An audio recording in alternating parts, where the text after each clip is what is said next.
How's it going, everybody? Happy Saturday. Welcome to a new episode of Chasing Sound Live. My name is Brian. Happy to have you here if you are in the live stream, or happy if you're watching the replay. I got a lot of cool stuff to share with you guys today. A couple links, a couple of questions that I received from the community. What's up, Rise? I see you in the chat. Thank you for stopping on by. Happy Saturday. Little bit of a downer if I'm not going to be, if I'm going to be 100% honest.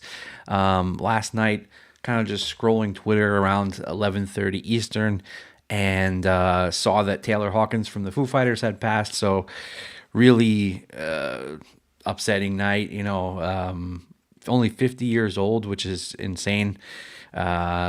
He was in Bogota, Colombia, and they were just about to perform a show, and something happened. He was found in the hotel room. So really sad news across the rock world. They just had released a movie. They just had released an album yesterday, so a metal album that they were working on. Just wanted to kick off the show with that for a band that's been so influential on my own playing. I'm such a huge fan of Dave Grohl, and I feel like Taylor was always such a big part of what made the Foo Fighters cool. It's always seemed like him and Dave were always such a tightly knit crew. And I was reading a couple excerpts from Dave's book, and he says that as well too. That the two were kind of like inseparable, kind of like a Anthony Kiedis and a Flea, or there's so many like duos that we've seen over the years, and that's definitely one of them. A band that always puts out albums that have tons and tons of hits on it, always trying something different, always funny, in some sort of way, which I always appreciate. So Taylor Hawkins, rest in peace. Hopefully we get a little bit more information about that this week, about what the heck happened there, but definitely gone too early. On a lighter note, we got a couple of questions that came from the community. I'm going to kind of riff on them later on in the episode. And if you're watching this on the replay, let me know what you're up to in the guitar world. I can't believe we're already here at the end of March. This year has seemed to be flying by. There's a couple cool things that have been happening for sure. I talked on it in a couple different live streams, and especially the one, back when I was saying I was moving my newsletter to Substack.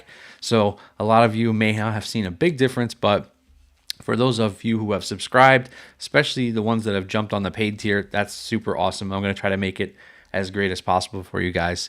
Rise is saying he woke up at 9:40 his time and it was shocked, gone, but not forgotten for sure. I think he made such a huge impact, and you can see that definitely today and last night in the music world, where you got guys like Mike Portnoy from Dream Theater, Lars Ulrich from Metallica, all different musicians and different instruments that they play are sharing their memories about Taylor. So really, really crazy stuff.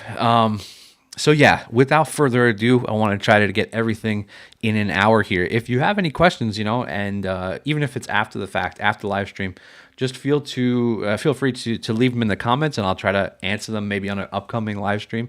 But for today, I wanted to do my usual thing where I go over different things in the guitar world from last week's Six String Sunday, which is my newsletter. If you have not subscribed to it yet, just head to chasingsound.com and sign up. It's totally free.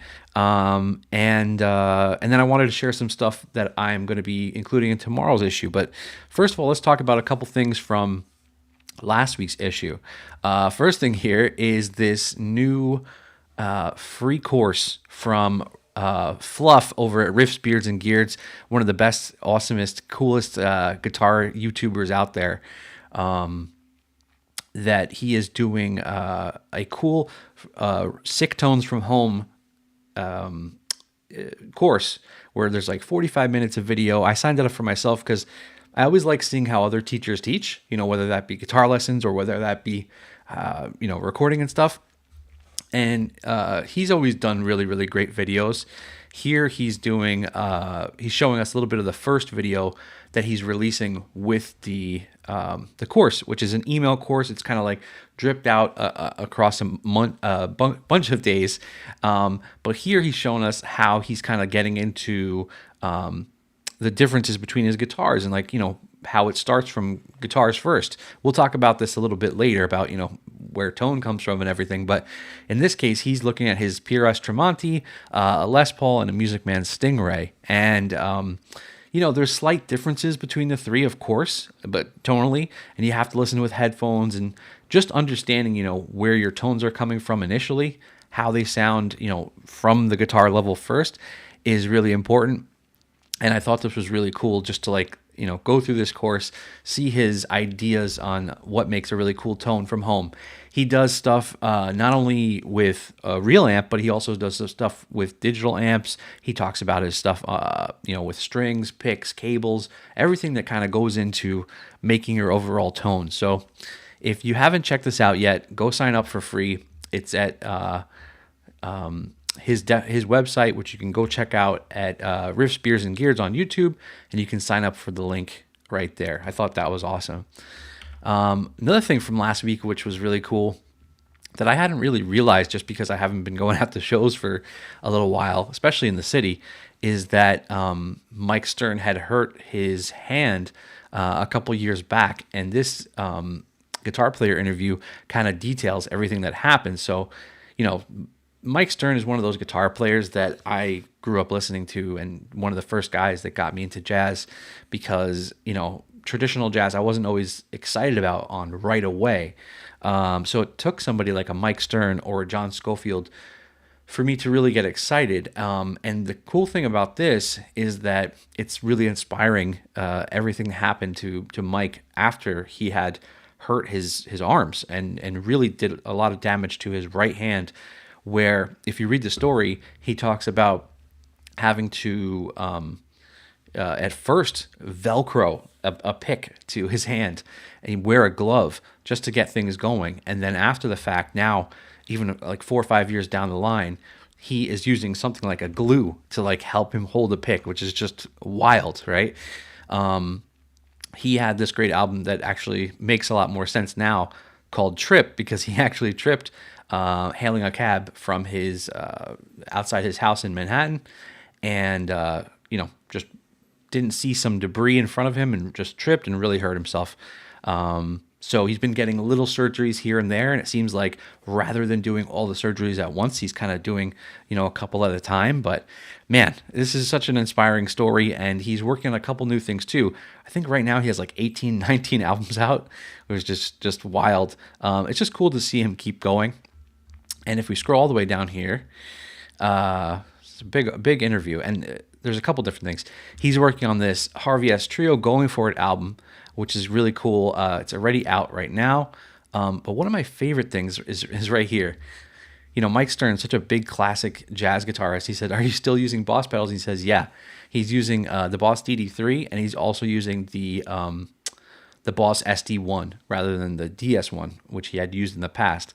So pretty classic stuff. Mike Stern's tone is always known to be pretty cool, that very cool jazz tone, different than a lot of other guys.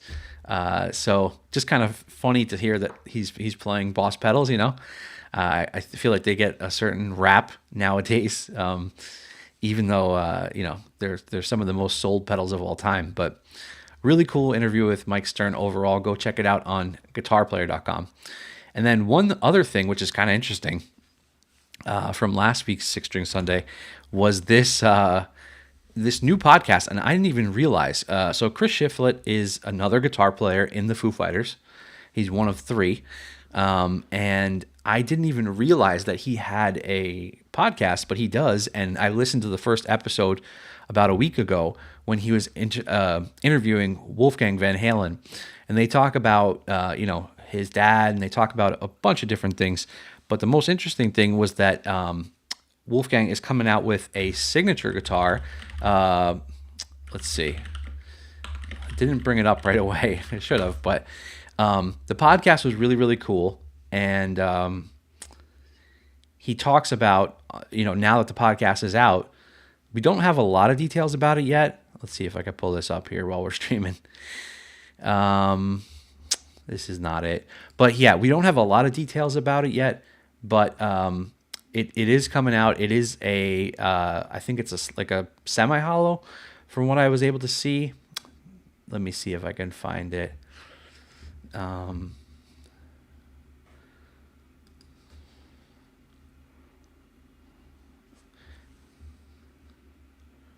Maybe it's on EVH gear. It kind of looks a little similar to this, but it looks a little bit cooler than this because this is like more of the regular EVH stuff. I know this is really compelling stuff, guys. I'll bring it up for the next podcast, but either way, go listen to the new podcast. It's Chris Shiflett, Chris Shiflett's podcast. He has a lot of other cool guests on there as well. And yeah, I was just excited to see that he has a new cool guitar coming out, and that the Wolf the Eddie Van Halen brand is still doing good. They're still making cool guitars even after Eddie's passing all this time. All right, let's move on to tomorrow's stuff. I got a couple links going out in tomorrow's newsletter, 4 or 5 that I wanted to share with you right now. This one is from Ross Campbell, who is, a great guitar player. I love his lessons on YouTube. One of my favorite guys that whenever he puts out a video, I typically watch it. There's only so many people that I can say that about, but Ross is definitely one of them. And the first thing he did, he has this new series called Iconic Tone. And the first one was about Slash's Appetite for Destruction tone. This new one is about Stevie Ray Vaughan's Lenny, which is one of my favorite Stevie Ray Vaughan songs of all time, probably like top 5, if not at least top 10. So the cool thing about this is that, Ross shows us how to get that Lenny tone. Some of these are like kind of seem like almost like a mini advertisement for some of the Neural DSP plugins, but they sound really good. So for instance, in this video, he's trying to get that Lenny tone using the Corey Wong archetype plugin. But the cool thing is that he just has like general good advice for getting that tone no matter what you're using, whether you're using another plugin, whether you're using a real amp, what guitar to use and so on. And then he just shows you, his settings and what he would go for. So go check out Ross's channel. Not only is this video great and the previous one on Slash great, but his lessons are just good in general. I really love the way he plays. I feel like we would like a lot of the same guitar players. So that's why I dig his videos. Another thing I've been psyched about, although I can't see myself getting it right away, but it is very cool. A lot of people have been wondering if Line 6 would be putting out their classic line of, the DL4 pedal, the FM4. They actually just released the Mark II version of the DL4. And I say in the newsletter that I feel like Minus the Bear, the band, has probably single-handedly sold so many of these damn pedals when they first came out, because they were, he was using 2 at a time, 3 at a time on his board to get some of these weird delay tones and like stutter tones that they were using back in the day. Probably the similar amount to like Kirk Hammett selling wahs or Tom Morello selling whammy pedals, because so many of these went out the door at the time. I think it's a little bit more pricey than what the DL4 was in the past, but as you can see here, and he already has 2 on there, two on his pedal board and the old DL4. But as you can see, it's already much smaller in size, and has a couple extra cool features. Like I like the LEDs under the foot switches. There's actually a secret reverb menu under all these knobs if you hit the Alt button, and then out and through for controlling. And then if you go through the video, he's playing this wild looking guitar and just kind of demos some of the different tones. So who will want to buy this? Really, I would say if you are building a traditional board where you want a bunch of really, really good delays, go check this out, because it's a couple $100 and you'll get a lot of mileage out of it.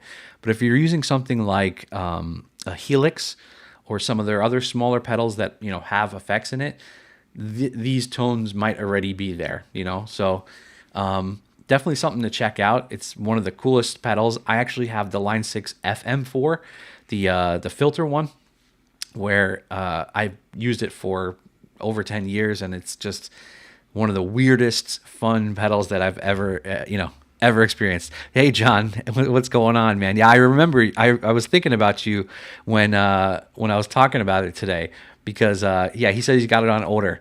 You got to let me know, because I know you right now too have more of a bunch of pedals at once board, right? I don't think you have any modelers right now, from what I can remember. Maybe I'm misremembering that, but yeah, I think if you have a traditional board where you got a couple distortions, maybe some choruses, and are looking for a lot of good delays, this is the pedal.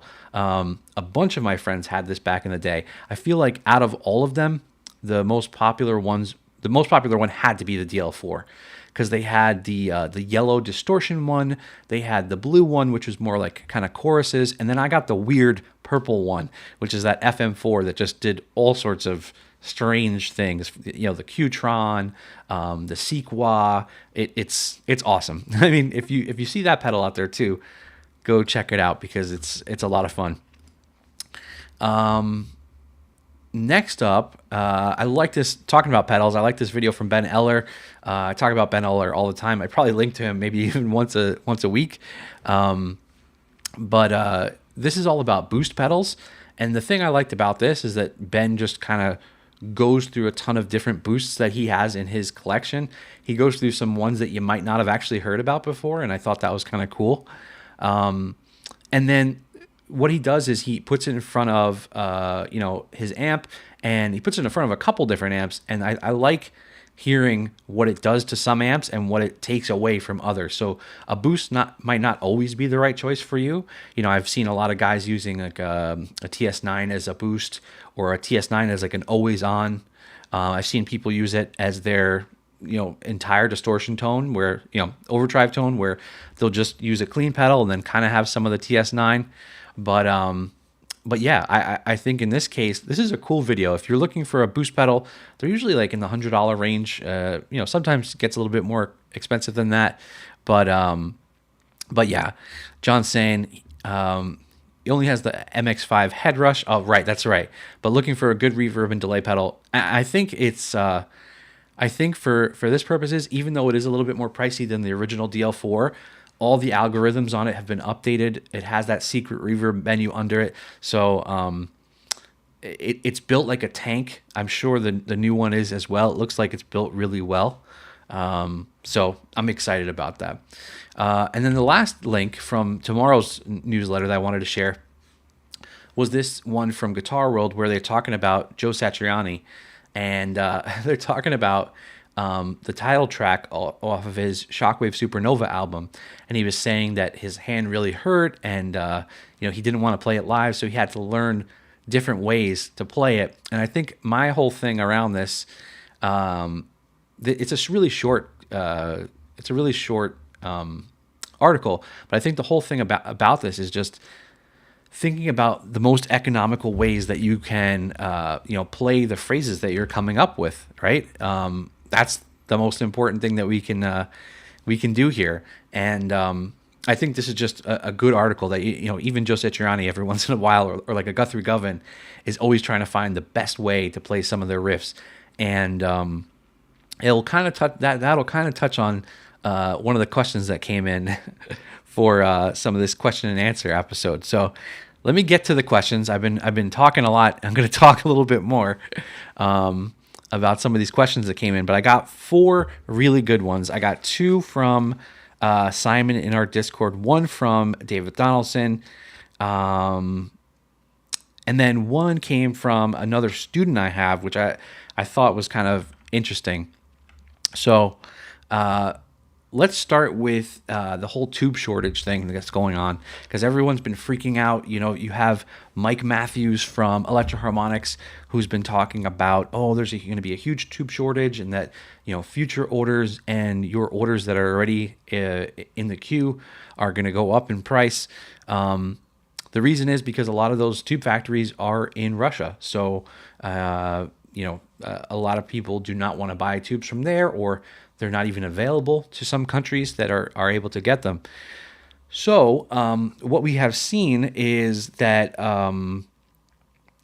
China is offering some of their tubes, and we got to see, number one, how long that's going to take, or if the quality will be there that we're used to with some of these Russian tubes. But what I thought was kind of interesting is this article that just came out in the last couple days, which was about Western Electric.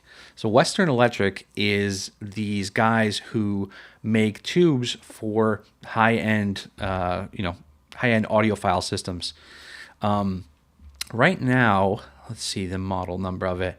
Right now, they make the 300B, and they're saying that they can ramp up production for a lot of the most popular guitar tubes, something like the 12AX7, maybe a 6L6, and they were kind of reaching out to a lot of guitar players right now to say, hey, what tubes do you need, and what tubes do you think you would want? So a couple things about this. Number one, this is awesome. These guys are right in Georgia, and I think it's cool that they will be able to do that. I was listening to the latest Chasing Tone podcast, which is the podcast from the guys over at Wampler, and they were talking about how some of their amps have had tubes in there for a long time, and they haven't put new tubes in there or had to re-bias them in a long time. I feel the same, with my Mesa Boogie heads. Some of them I've swapped tubes out in a couple times, and others they've just sat there because they seem to still be working for me and they sound good. So that's number one. Like, I feel like a lot of people are going crazy, kind of like they do with other items like the bread and the milk and everything that people go wild about when we got a big storm coming or something else. But yeah, that's what I think about the tubes thing, is that I can't imagine that if you already have your gear, like you have an amp already, that you're going to need to swap it out in the immediate future, and that hopefully with people like Western Electric will get some of those tubes back into stock, back into the play. One thing they were saying, though, and this is kind of something that is part of any industry, is they're saying they want to know from the customers, do you want quality, delivery, or price to matter most? And typically what you see in a lot of these industries is that you can only pick two, right? So if the quality is up there and they're able to get it to you fast, well, you're going to pay a big price for it. If the price is low and the quality is pretty good, well, it might take a long time to get to you. So they're asking people if people want all three, and I can't imagine they wouldn't want all three, but how possible it is that they are able to get to that, we'll see. We'll see what's going on there. If you hear anything outside my house right now, it's a lot of people doing construction. We got here in the spring now, and you got a lot of people working on their house. So if you hear any construction, I apologize. But yeah, that's kind of my thoughts on the whole tubes situation. Is that I think a lot of people are stocking up right now. Some people needlessly, like, they don't really need them. It's always nice to have a couple extra 12AX7s in your bench, but I don't think it's going to be as crazy as we had initially thought. I hope that's true, but we'll see. We'll see with some of these manufacturers, amp manufacturers, pedal manufacturers that employ tubes to really get their stuff done. Another question I had, which was from Simon, was about where do you think tone comes from? And I think there's been, funnily enough, a lot of videos about this lately. Some of my favorites have been from the country guitar player Jim Lill, who used to talk about how to get Brad Paisley lessons, Brent Mason, all these really cool country things. And now lately he's been kind of going over each individual part of a guitar, whether it be strings or, the bridge and all these different parts of the guitar, and seeing how much of a difference it makes to the tone. And, I guess unsurprisingly, sometimes these things don't make a big difference. And I think we're led to believe that they do. That's not to say that the quality is not different between these, but, even for the strings one, so many people have done so many people have done an episode on strings and how much of a difference they make. And I feel like Sometimes it's minimal. They feel different, every once in a while, but I think tone wise, there's only so many changes that happen. I feel like the feel might be a little different, the longevity of the strings might be different, and how long they last and how long they sound good. But tone wise, right out of the box, there's not too many differences that I've seen. So when I think about gear and where the tone come from, a lot of people say tone comes from the hands, but if we're talking strictly about the gear, I would say it comes down to three things. For me, it's the pickups, the wood of the guitar, and its overall construction or the sweet spot. So what do I mean by that? I think first and foremost, one of my biggest indicators of if a guitar will sound good is if it sounds good acoustically. Like for instance, my Fender Mexican Tele Thin Line sounds phenomenal on its own. Like it could be a really nice little acoustic. It's a semi-hollow guitar, sounds awesome, and when it's plugged in, it sounds even better, right? I think when those guitars, you play them acoustically and they sound pretty good right out of the box, you're gonna have a good, you're gonna have a good experience with it plugged in. Same thing goes for pickups, right? To me, the pickups are like a good microphone on a cab, where if you have an SM57 right now, or if you have like a C414 on your cabinet, those are good places to start. I like the Sennheiser E609 for capture, sometimes a combination of both. If you have those, it's going to make a big difference. Those are your window into the recording program, right? So if those are only so good, like if you're cheaping out on microphones, then it's not going to sound that great. If you have a phenomenal tone, but you're using like a $30 microphone, you might be having some issues there. But with that being said, these 609 and the SM57 are only about $100. So you don't necessarily have to break the bank to get a good initial tone with your microphone. Same thing goes for pickups. I think the pickups play a big difference in how your guitar sounds. And if they are not good, if they're cheaping out on the pickups, the whole guitar might not sound good. Secondary, I think the wood and the construction of the guitar plays a big deal because, to me, a maple neck and a rosewood neck are very different in terms of sounds. But when I was talking about that sweet spot area, somewhere after the 12th fret, maybe like 13th, 14th, 15th fret, a lot of times where the neck meets the body, I feel like you can almost get a really good indicator if a guitar is going to sound good from playing in that zone. I know it sounds crazy, but there's some real sweet spots that if you hit a note in that range, it just I don't know if it's the scale length of the guitar. I don't know the science behind it, but I do know what I've enjoyed in the past. And somewhere around, like I said, after the 12th fret, if I'm hearing like a pretty nice tone in that area, I'll know that I like the guitar. You almost can feel it under your fingers too when you're playing it, especially for a guitar that is like a semi-hollow or a hollow body. You can kind of get a good idea of that. So I don't know if that all made the perfect sense, but those are my top three. You have to have good pickups, so try messing around with swapping pickups out in your rig. If you're using a single coil, maybe use a humbucker. It's not always easy because you'd have to kind of mess with cutting different holes and everything in your guitar, but try like maybe a project guitar and see what you really like, what pickups you like. Maybe you like humbuckers, maybe you like P90s, maybe you like single coils. They're all different and they all have a role. I think it's good to have a guitar with a couple of these different pickups for different usages. But yeah, really, really pay attention next time. I know Steve Vai and guys like Eric Johnson have always had some funny quotes where they're talking about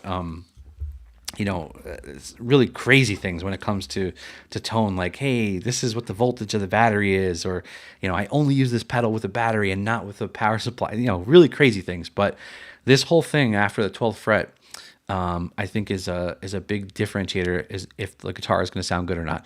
I'd like to know your opinion on that too, and what you think, where you think the tone of your guitar really comes from. I remember visiting the Fender factory and kind of getting a similar response from one of the guys that worked there, who he claimed to have worked almost every job in the factory other than painting the guitars. And he said, I think pickups play a huge, huge difference in the ultimate tone of the guitar.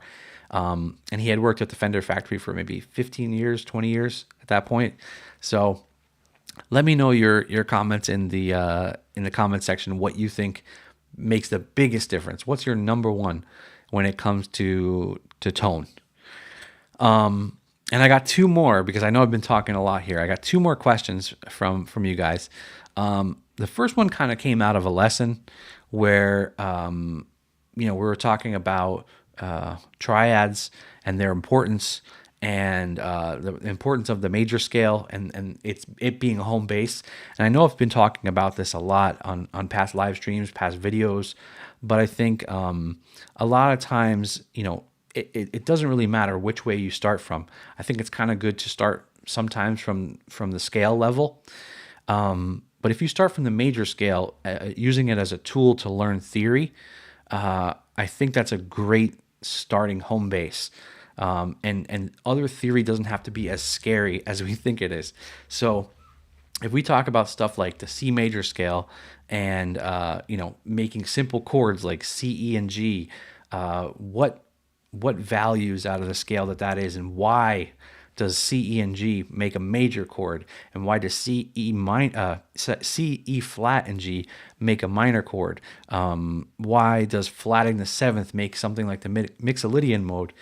I think that is Chris Sherland had a good video about this a couple weeks back where I shared it, and he was talking all about guitarcheology and about building on what you already know. So if you already know the major scale and you already know the minor scale and the pentatonic scale boxes, you should already build on that and not play it over and over again, but like try to add to that and see how it is the same to what you already know, rather than thinking it's a whole nother scale, right? Because, the difference between the minor and the major scale is only a couple notes. The difference between the major and major pentatonic is only a couple notes. And the same thing goes for learning triads. So, I want to talk about that a lot here. I'm going to be talking a lot with my students over the next couple weeks more about triads too, because I feel like there's such a big difference. Whether or not you play an open G chord or a power chord G or a bar chord or a small 3-finger triad version of a G major chord, learning those things and learning the theory behind that, I think will help you learn the fretboard a lot better, know where all the notes are and be able to, really just understand, understand what you're doing rather than just playing a box shape. Really understand the theory and be able to map out the fretboard so that when you're soloing or when you're playing chords, you know the right tones to hit. And it's something I'm still working on myself. Every time I sit down to practice, is that when I'm playing a pentatonic scale, maybe I'll start from there, but I'm trying to always see, hey, where's the flat third, where's the third, where's the fifth, where's the root note in this scale box, so I can always try to hit it and then see what other chords are in the song to try to hit their chord tones too, and what chord tones kind of work together between all of the different chords.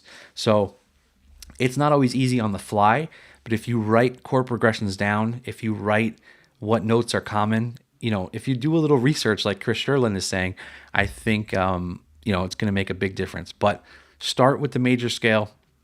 Start with the major scale in C, so you don't have to worry about any sharps and flats off the bat. And then start with the C major chord, and then see what is a seventh, what is a dominant seventh, what am I doing to the chords, and why am I doing that? So you know what scales to play, and so you know what chords to play. So really, really helpful.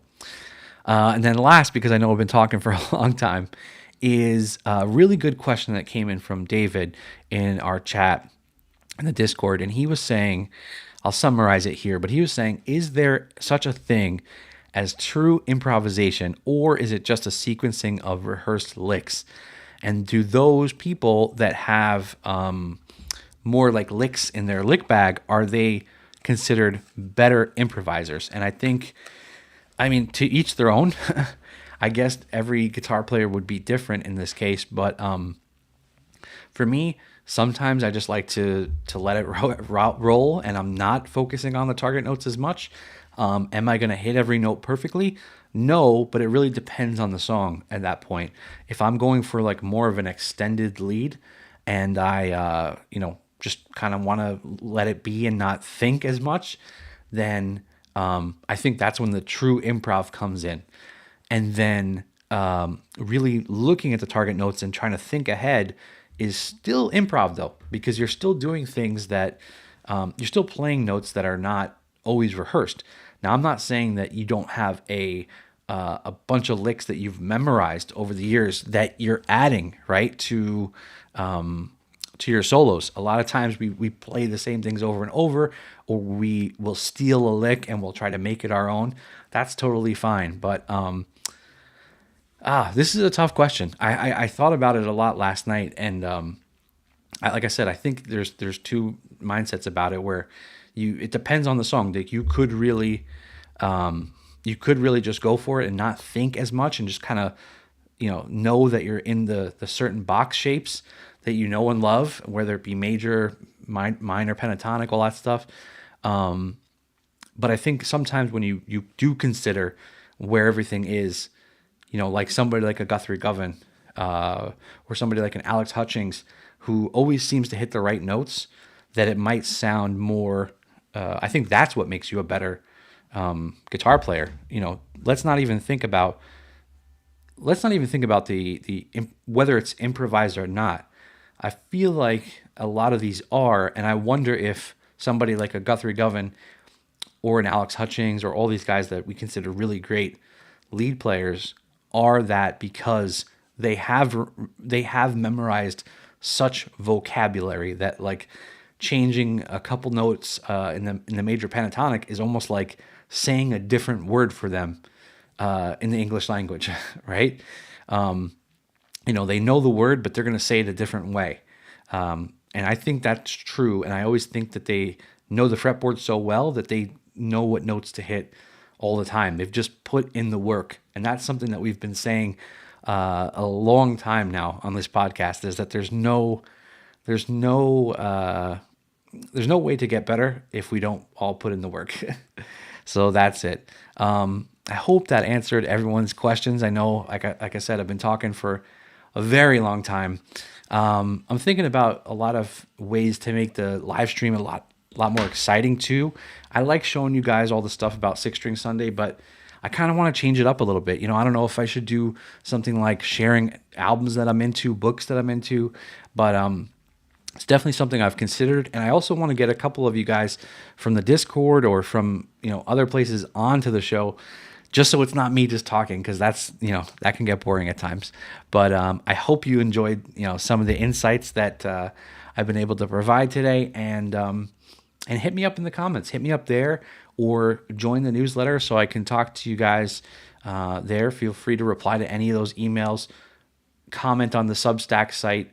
You can do comments on there, and I'm available as Chasing Sound everywhere. So didn't even say at the top of this, but make sure to take care of your hands, guys, because the whole reason I'm not doing anything guitar related today, any guitar lessons on the stream, is because I really somehow, whenever I got that Silver Sky guitar, I started playing like a crazy amount more, and I somehow hurt my pinky that feels a little funky whenever trying to press down. I've been kind of going easy on it right now. So, going easy on it in lessons and going easy on it in general. But I will be back to doing more guitar lessons, hopefully in the next stream. I'm hoping that my hands are feeling good for that. So yeah, make sure to do your stretching and stretch your arms, stretch your hands, everything before you get going, so you don't injure yourself like me. But that's it from me. I hope you guys have a great rest of your weekend, and I will see you guys soon. Take care.